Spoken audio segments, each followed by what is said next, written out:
Who's your emergency contact? Who should we notify in the case of death? Welcome to the USP, where I spent the last 2 decades of my life. On each of these episodes, I'm taking you through the journey with me.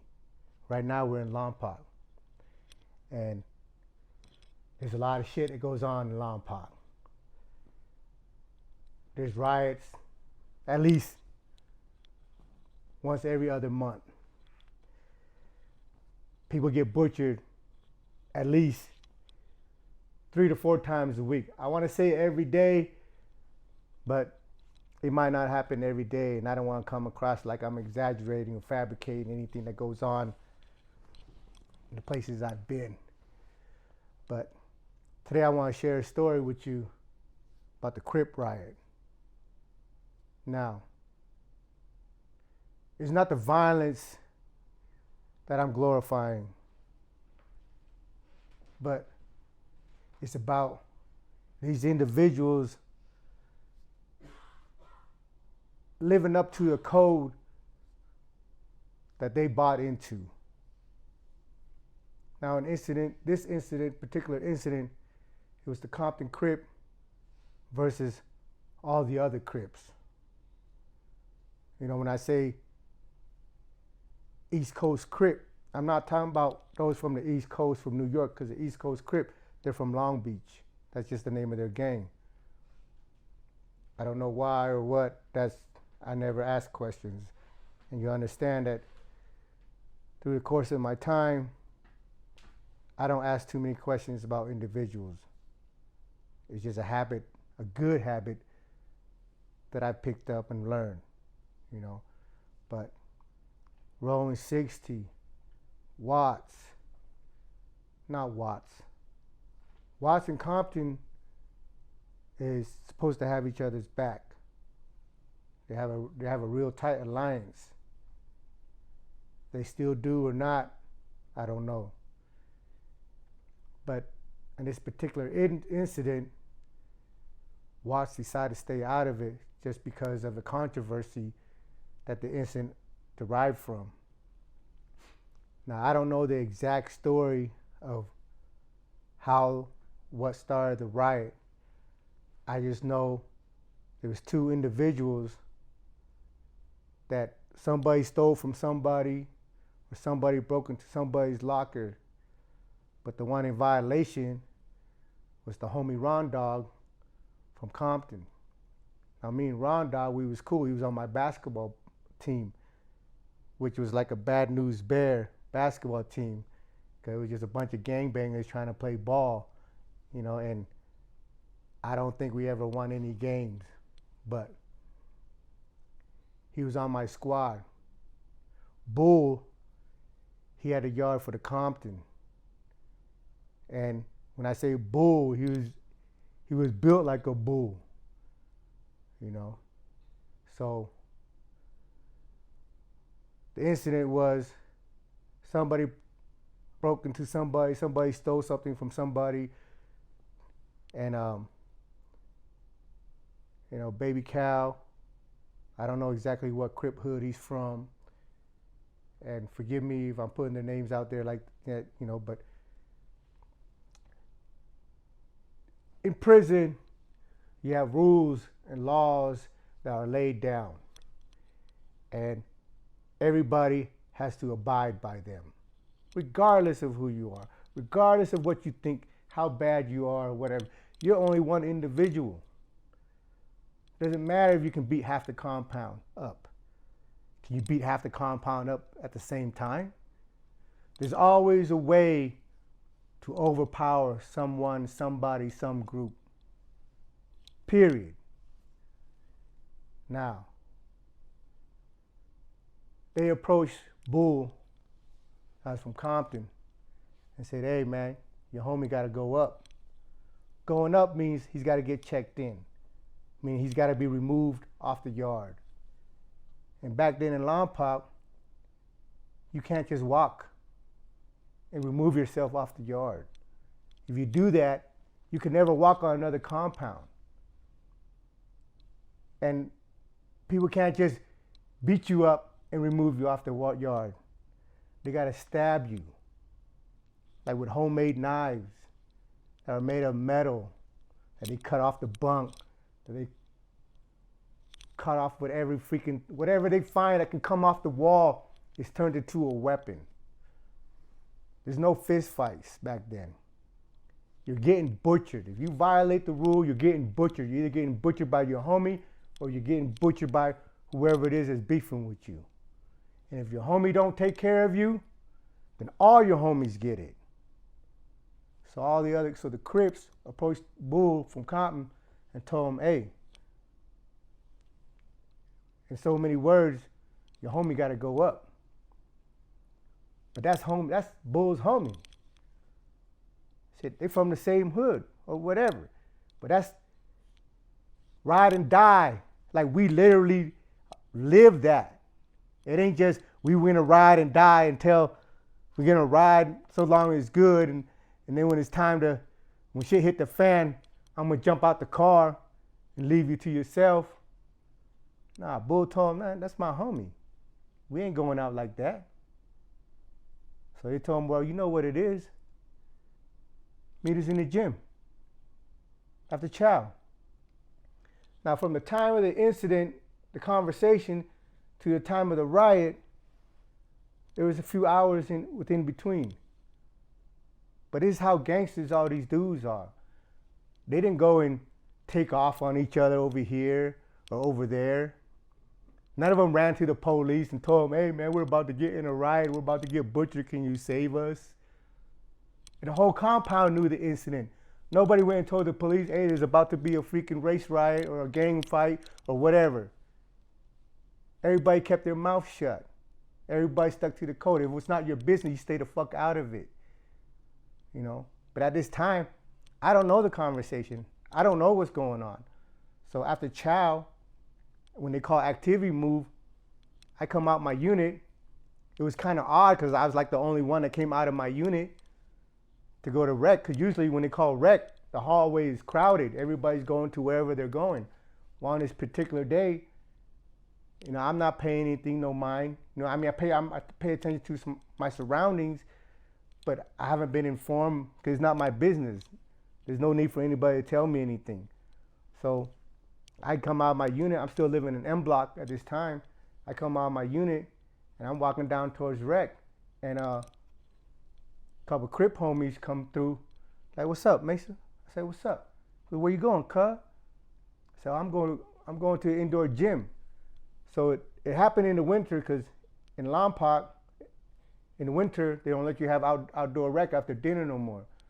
So I don't know the exact year. It's between 2002 and 2003, but it's in the winter time. So I tell him, I'm go play some ball. He's like, I don't think that's a good idea, cuz. He don't gotta explain nothing to me. I'm not a dummy. I know how to understand the lingo. He told me it's not a good idea. So I turned my ass around and headed back to my unit. So as I'm going back to my unit, here comes Bryson, Pine, and Shine. You know, they all lived in K Block.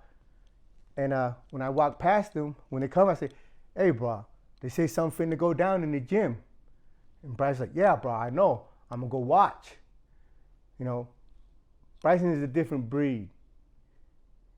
He's, you know, there's a whole nother stories, endless stories about what a monster he is.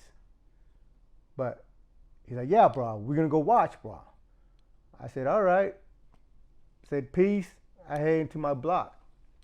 So everything after this is relayed to me from Bryson later on. Because I never ask about anything. I don't ask questions, but you know, in the course of my time with Bryson, we was in Atwater for a long time, and we spent a lot of time, we were cellies, and we spent a lot of time in the shoe together. So through the course of our time, we struck up conversation, and he told me about the Crip riot, and this is one from his perspective. Now, like I said, the Crips approached Bull from Compton and told him he had to run one of his homies up. But Bull was like, nah. So they say, let's meet him in the gym. Everybody know what it is. So after dinner, Bryson said he went into the door. You know, you have a long corridor this way when you come out of our block, you know, L, J, and K. You walk along a long corridor, and then you got another corridor that goes out this way to go to the yard. Well, in between the entrance to that corridor and the yard is the gym. It's the metal detector, and you go into the gym. In the gym, there's a lobby. When you walk into the gym, there's a lobby space where they have universal weights, treadmills and stuff, which is about maybe 15, 20 feet, maybe 20 feet, and then you hit the basketball court. When you walk into the basketball court, to your right is bleachers along the wall. Then there's the basketball court. Well, Bryson then walks into the basketball court, gets on the bleacher, and sit on the far top corner. So he sat up there and he watched all the Crips pile in. Boom. They said all of them.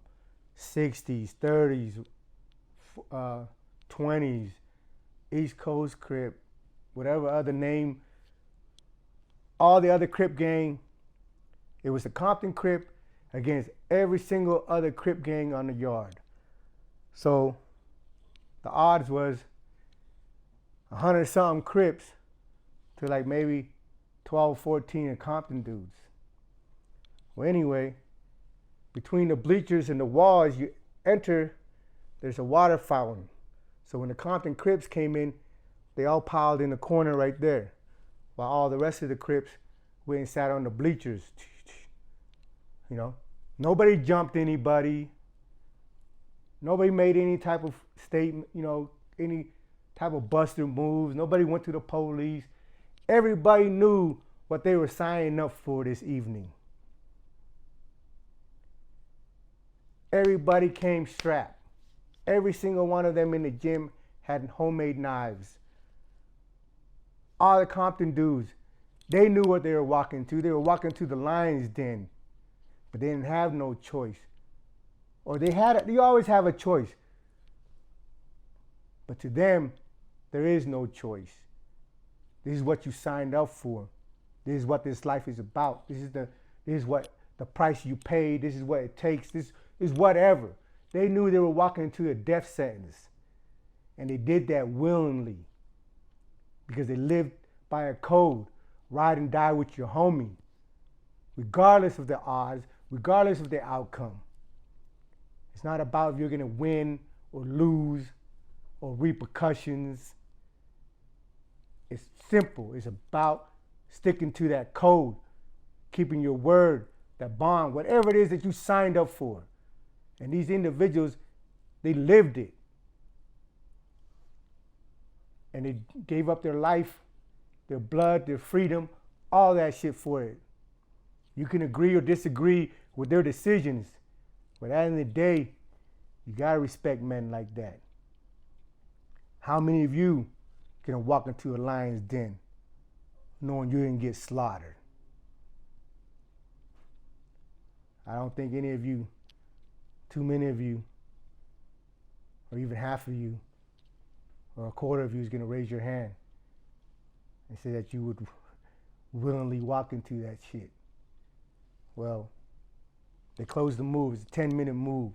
All the gym gets piled up. There's nobody in the gym. Nobody's outside their unit but the Crips. And Bryson and Pine and Shine. You know, they're over there to catch the show. So he said all of them piled up on the bleachers, all the Crips piled up on the bleachers, and the Compton was over in the corner between the wall by the water fountain and the bleachers. So when they closed the move, he said the gym was dead silent. Everybody was waiting. You know, you can hear a mouse fart. Then Bull and the rest of his Compton homies walked out into the middle of the basketball court. Bull raised up his hand, tossed up the C, said, "What's up, cuz?" Soon as he said that, the bleachers cleared. All the Crips on the bleachers rushed him. He said in the beginning, Bull was holding his own, because he's a good-sized kid. You know, we were all kids back then. He was holding his own, but the number overwhelmed him. The COs, they had themselves locked up in the office. Right next to the basketball court is the CO office, and it's the bathroom. The CO locked himself in the office. They hit the deuces, the emergency response. When the guards came, they never entered the gym. They never even entered the area where the universal weights and the treadmill were. They stayed by the metal detector. Now, this was not personal. It was just enforcing the law. If you have rules and laws in the penitentiary, you can't have them if you don't have the will and the capacity to enforce them. Because if you can't enforce them, who the fuck's gonna follow them? Who the hell's gonna abide by them if they understand there's no repercussion? So, a law was violated. And Bull refused to do whatever he was supposed to do with his homie because he decided he's gonna ride with his homie, knowing that decision is gonna lead to this. And they willingly showed up to get slaughtered. Bryson was telling me when they were fighting or whatever, if they made it off the basketball court into the lobby area where the universal weights was and the treadmill was, the other Crips didn't follow them because it wasn't personal. And they had to crawl, and the police never came in to grab them. They had to crawl all the way to the metal detector. All the police did was have stretchers out there waiting. So when they made it to the metal detector, they just put them on the stretcher and rolled them out to the infirmary. Picked them up, put them on a stretcher, and rolled them out to the infirmary. They were not going in there. They were not trying to stop it because there's no stop. They don't want to be a victim. They don't want to catch what's coming. And it was all chaos. And, later on when I was in Victorville, Slim and Drew, they're from East Coast Crip out of Long Beach. They told me when they was in the shoe that, a thing wasn't personal against the Comptons. They had to enforce the law. But Ron Dog and a few others flatlined. They got news that they flatlined and they were just, but every time they came back, they would revive and they were in the shoe for a long time and they were just happy that none of them Compton dudes died. Because one, they ducked the murder beef. And two, like I said, it wasn't personal, but you have to enforce whatever rules and whatever laws that you lay down, and you have to be able to enforce it through violence. At the end of the day, violence is universal language. It gets to that point when all the diplomacy breaks down. Of course, everybody's gonna try to talk it out, but if nobody agrees on whatever issue, we can't come to an agreement, then the only result is to butcher each other. But like I say, my story right here is not glorifying the violence, but it's about men being men according to what they signed up to. These individuals from Compton know they were going in there where the odds is 1 to 10, 100 and something other Crips against 12 or 15 of them. They know there's no chance of them ever winning. But they were still willing to go in there because they really believe in that ride or die shit. Like a lot of youngsters, a lot of people out here, they think it's a game, they think it's a slogan. But it's not, man. This is real life stuff. There's people really out there dying and killing for this stuff. And again, whether you agree with it or not, you have to respect these individuals for upholding the oath that they took to each other. It's one thing to say, I'm gonna ride and die for you, with you. It's another thing to really stand there side by side while you're facing the abyss. So again, to all the homies that was personally in that incident, to all the Crip homies that was there, hit me up, catch this episode, fill me in on things that I'm not privy to. Because like I said, I wasn't in the gym. One of the homies told me to turn around, I turned around. I've already seen and heard and been enough stuff myself that I don't need to add it to, my memory bank, because it's just stuff you cannot unsee. There's stuff you can't unhear. And I have enough in here to keep me up at night already, but it doesn't keep me up at night, because why? I can't change it. I can't erase it. And so thank you for joining me on this episode.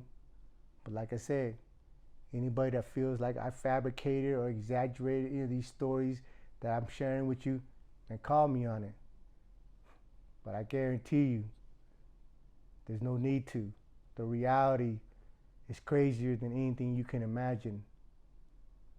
Thank you for tuning in to Welcome to the USP. See you next time.